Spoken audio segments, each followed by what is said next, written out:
tenais d'abord à vous remercier pour m'avoir fait connaître la personnalité de Jean Zay et son histoire d'éducation populaire et de résistance.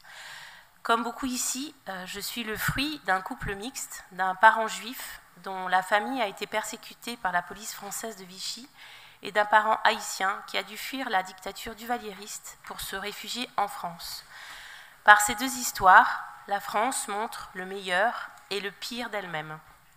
Chaque histoire individuelle fait le tissu de notre histoire collective et celle-ci est un métissage continu. À chaque fois que le repli et la préférence nationale ont été choisis comme ciment de la nation, une tâche indélébile a marqué nos principes républicains.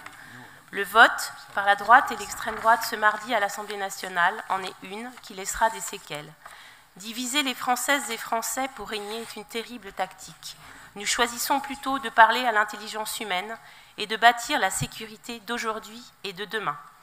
Pour répondre aux crises sociales, démocratiques et climatiques, au mal-être grandissant de la société face à l'intolérable destruction des services publics, à l'individualisme et à la société de consommation qui laisse nombre de nos concitoyennes et concitoyens sur le bas-côté, la région s'engage depuis plusieurs mandats pour plus de solidarité territoriale et moins de déserts médicaux, plus de gratuité pour les jeunes, plus de bio et local et moins de pollution, plus de rénovation énergétique, plus de participation citoyenne et moins d'inégalités sociales.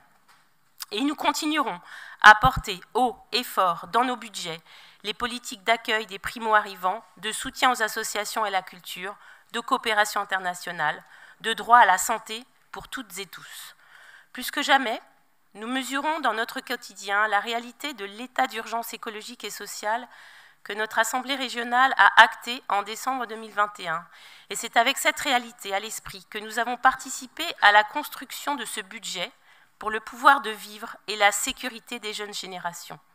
La gratuité des transports scolaires et les billets gratuits pour les 15-25 ans dans les transports Rémi le week-end, qui n'existent pas dans les régions voisines, représentent 20 millions dans ce budget. On pourra aussi citer la tarification sociale des cantines, lancée à titre expérimental cette année et qui se déploiera, nous le souhaitons, avec plus de tranches l'année prochaine, ou encore la gratuité des manuels scolaires, politique historique dans cette région. Souligner aussi un engagement renouvelé en faveur des PME-PMI qui sont au cœur du dynamisme économique de notre région afin de sécuriser des emplois non délocalisables de qualité dans les territoires et les aider dans la transition rapide des pratiques pour la préservation de la biodiversité. Dans notre région, l'appauvrissement grandissant de la biodiversité ainsi que le risque d'uniformisation de la nature qui en découle mettent en péril le fonctionnement des écosystèmes et leur capacité, ainsi que la nôtre, à résister au changement climatique.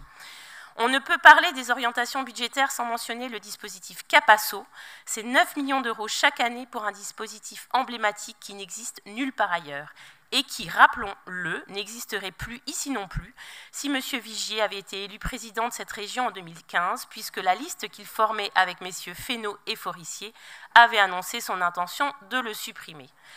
TVA, carte grise, TICPE, comme il a été dit, ces recettes incertaines et volatiles nous plongent dans une grande insécurité en temps de crise macroéconomique, comme l'a noté le Césaire et la Cour des comptes, et exigent de faire des choix éminemment politiques. Nous regrettons sincèrement que dans une année où la construction du budget est difficile, le soutien aux aéroports soit en augmentation, de même que la subvention de fonctionnement à l'école privée de production de Salbris, qui vient concurrencer les établissements publics. Nous n'avons pas fait d'amendement budgétaire sur la subvention complémentaire apportée à la région au PESI pour l'hébergement des participants et participantes aux épreuves de tir des JO de Châteauroux, mais elle nous pose également un problème et nous y reviendrons donc quand elle passera en commission permanente. La force d'un budget est de prendre en compte le temps court et le temps long. Nous refusons de faire porter le coût de l'inaction de l'État aux habitants et habitantes du centre Val-de-Loire. Nous refusons de baisser les bras face au repli, au racisme, à la peur des lendemains et à l'instrumentalisation qui en est faite par celles et ceux qui ne veulent surtout pas que les choses évoluent vers plus de partage des richesses et de fraternité. Aujourd'hui comme hier, notre région s'engage à protéger les citoyens et citoyennes et à mettre en place des politiques dans son champ de compétences qui répondent au droit de vivre dignement dans un environnement sain. Nous voterons pour ce rapport. Merci.